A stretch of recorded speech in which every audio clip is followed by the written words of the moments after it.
வருங்கால தமிழக முதல்வர் வெற்றி தலைவர் அவர்களே, வெற்றி வெற்றி வெற்றி. தம்பிகளா, வருவது யாரு தெரியுமா? தாய்மார்களின் செல்ல பிள்ளை தெரியுமா? தமிழ்நாடு அதிரும் தெரியுமா? வேறு எந்த தலைவருக்கும் 3 நாட்கள் முன்பே குடும்பம் குடும்பமாய் கூட்டம் வராது. தலைவா, நீங்கள் ஆணையிடுங்கள், அது நடந்துவிடும். ஆச்சி கொழுக்கட்டை மாவு வந்தாச்சு.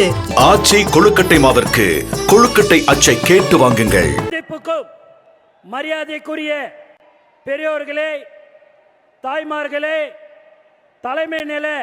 தலைமை நிலைய நிர்வாகிகளே, மாநில பொறுப்பாளர்களே, கழக மாவட்ட செயலாளர்களே, சிறப்பு ஒருங்கிணைக்குழு உறுப்பினர்களே, மக்களை பத்திரமாக அழைத்து செல்லும் நகரம், ஒன்றியம், பேரூராட்சி, கிளைக்கழகம், வார்டு, பகுதி பொறுப்பாளர்களே, சகல சார்பு அணிகளின் நிர்வாகிகளே, ஊடகம், காவல், தீயணைப்பு, மருத்துவம் உள்ளிட்ட துறையினரே, தமிழக வெற்றி கழக தலைவர் அவர்களின் பாசத்துக்குரிய அப்பா அவர்களே, அம்மா அவர்களே, தளபதி நெஞ்சில் குடியிருக்கும் தோழர்களே, உங்கள் ஒவ்வொருவரின் உழைப்பிற்கும் தியாகத்திற்கும் நாங்கள் என்னென்றும் கடமைப்பட்டிருக்கிறோம். மேலும் உலக தமிழர்களில் உள்ளங்களிலும் இல்லங்களிலும் அண்ணனாக, தம்பியாக, எங்கள் வீட்டு பிள்ளையாக வந்திருக்கும் மாபெரும் அரசியல் ஆளுமை, மக்கள் விரும்பும் முதல்வர் வேட்பாளர், வருங்கால தமிழக முதல்வர் வெற்றி தலைவர் அவர்களே, அனைவருக்கும் என் பணிவான வணக்கம். இந்த மாபெரும் மாநாட்டின் தொடக்க உரையை வழங்குவதில் நான் பெருமை அடைகிறேன். சுமார் ஒரு ஆண்டுக்கு முன்பே விக்கிரவாண்டி வி சாலையில் முதல் மாநாடு நடத்தினோம். அன்று நம் மனதில் இருந்த எண்ணங்களை, ஆசைகளை நம் தலைவரோடு பகிர்ந்து கொண்டோம். நம் தலைவர் அன்று ஒரு கட்சி அல்ல, ஒரு புரட்சியை தொடங்கினார். இன்று கோடிக்கணக்கான மக்கள் படையே இவரோடு நிற்கிறது. இதற்கு பெயர்தான் சத்தமில்லாமல் சாதனை செய்வது. அதே போல இன்று நம் வெற்றி தலைவரின் ஆணைப்படி மதுரை மண்ணில் தமிழக வெற்றி கழகத்தின் 2ஆம் மாநாட்டில் நிற்கிறோம். இத்தனை லட்சம் மக்களை பார்க்கும் போதே ஒரே வார்த்தை தான் தோன்றுகிறது: வெற்றி வெற்றி வெற்றி. ஆம், இந்த மதுரை மாநாடும் மாபெரும் வெற்றி அடைந்துள்ளது. சில நல்லவர்கள் ஒரு கேள்வி கேட்டார்கள்: வட தமிழ்நாட்டில் கூட்டம் வந்தது, தென் தமிழ்நாட்டில் கூட்டம் வருமா என்றார்கள். நான் திருப்பி கேட்டேன்: தம்பிகளா, வருவது யாரு தெரியுமா? தாய்மார்களின் செல்ல பிள்ளை தெரியுமா? தமிழ்நாடு அதிரும் தெரியுமா? ஊருக்கு ஊரு, வீதிக்கு வீதி, வீட்டுக்கு வீடு வெற்றி தலைவரின் கொள்கை கூட்டம் தான். வேறு எந்த தலைவருக்கும் 3 நாட்கள் முன்பே குடும்பம் குடும்பமாய் கூட்டம் வராது. தலைவா, உங்களுக்கு மட்டும்தான் வரும். தலைவரின் சிரித்த முகத்தை பார்க்கும் போதெல்லாம் இந்த ஆனந்தத்தின் நெஞ்சம் ஆனந்தம் அடைகிறது. நீங்கள் இன்றைய அரசியல் ஆளுமை, நாளைய முதல்வர்.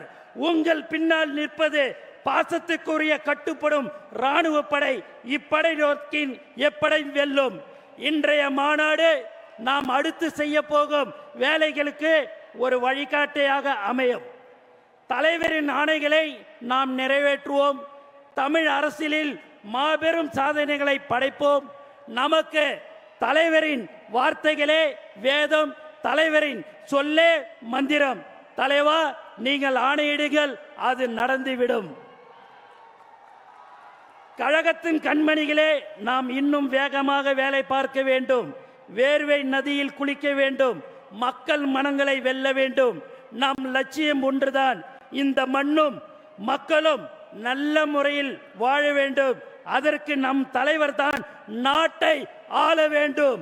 அவர் முதல்வர் நாற்காலியில் அமர வேண்டும். இந்த மாநாடு நம்முடைய எதிர்காலத்திற்கு ஒரு வலுவான அடித்தளத்தை அமைக்கும். இந்த மாநாட்டிற்காக 2 மாதங்களாக அயராது உழைத்த கழக மாவட்ட செயலாளர்களே, சிறப்பு ஒருங்கிணைப்பு குழு உறுப்பினர்களே, நகரம், ஒன்றிய, பேரூராட்சி கிளை கழகம், வார்டு, பகுதி கள சகல சார்பணிகளின் நிர்வாகிகளே, உங்கள் அனைவருக்கும் நெஞ்சார்ந்த நன்றியை தெரிவித்துக் கொண்டு எனக்கு வாய்ப்பு கொடுத்த தலைவர்களுக்கு நன்றி கூறி விடைபெறுகிறேன். நன்றி, வணக்கம். மாபெரும் இந்த மதுரை மாநாட்டை தலைமையேற்று நம்ம எல்லாம் வழிநடத்தி கொண்டிருக்கும் நம்மளுடைய கழக தலைவர் அண்ணன் விஜய் அவர்களே மற்றும் இங்கே வருகை புரிந்திருக்கும் அனைத்து தொண்டர்கள் அனைவருக்கும் என்னுடைய முதற்கண் வணக்கத்தை தெரிவித்துக் கொள்கிறேன். 4 ஆண்டுகள் காட்டாட்சியை முடித்து விட்டது இந்த திமுக அரசு. விவசாயிகள் ஆரம்பித்த அரசு ஊழியர்கள் முதல் இன்றைக்கு தூய்மை பணியாளர் வரை அனைவரும் கடுமையாக நேரடியாக பாதிக்கப்பட்டுள்ள இந்த திமுக அரசால், திரு ஸ்டாலின் அவர்கள் தலைமையிலான அரசால் விவசாயிகள் ஒவ்வொரு நொடியும் பாதிக்கப்பட்டார்கள். இன்றைக்கு நேற்று பார்த்திருப்போம் தூய்மை பணியாளர் வரைக்கும் எவ்வளவு பாதிக்கப்பட்டார்கள் என்று. எத்தனை நாட்கள் நாம் இதே மாதிரி புலம்பிக்கிட்டு இருப்போம்? இதற்கெல்லாம் ஒரு விடை வேண்டாமா? கண்டிப்பாக வருகிற 26 நடைபெறும் தேர்தலில் தமிழகத்திற்கே ஒரு விடுதலை என்றால் நம்மளுடைய தலைவர் அண்ணன் விஜய் அவர்கள் முதலமைச்சராக பொறுப்பேற்கும் அந்த தருணம் மட்டுமே தமிழருக்கு ஒரு விடுதலை. என்கிட்ட சொல்றாங்க ஒரு சில பேர், உங்ககிட்ட சீனியர்ஸ் இல்ல, நீங்க எப்படி ஆட்சி அமைப்பீங்க, அட்மினிஸ்ட்ரேஷன் பண்ணுவீங்கன்னு. யாருங்க சீனியர்? மக்களை பார்த்து ஓசினி ஏளனம் செய்த பொன்முடி சீனியரா? 1000 ரூபாய் திட்டத்தை கொச்சையாக பேசிய துரைமுருகன் சீனியரா? சென்னை மாநகராட்சியை அட்டூழியம் செய்து அழித்துக் கொண்டிருக்கும் சேகர்பாபு சீனியரா? இல்லை மதுரையில் பத்திரப்பதிவில் அனைத்தையும் தமிழகம் முழுவதும் பத்திரப்பதிவு ஊழலை செய்து கொண்டிருக்கும் மூர்த்தி சீனியரா? இவர்கள் எல்லாம் 30 ஆண்டுகள் 40 ஆண்டுகள் இந்த தமிழகத்தை கொள்ளையடித்தது போதாதா? நம்மளுடைய தலைவர் உங்கள் அண்ணன் விஜய் அவர்கள் இந்த கூட்டத்திலிருந்து ஒரு தம்பி, ஒரு தங்கை, ஒரு அண்ணன், ஒரு அக்காவை தேர்ந்தெடுப்பார் அடுத்த வருடம். அந்த தேர்ந்தெடுக்கும் அந்த நபர் அமைச்சராக தலைமைச் செயலகத்தில் உட்கார்ந்து ஒவ்வொரு நொடியும் மக்களை பற்றி மட்டுமே சிந்திக்கும் ஒரு நபராக இருப்பார்.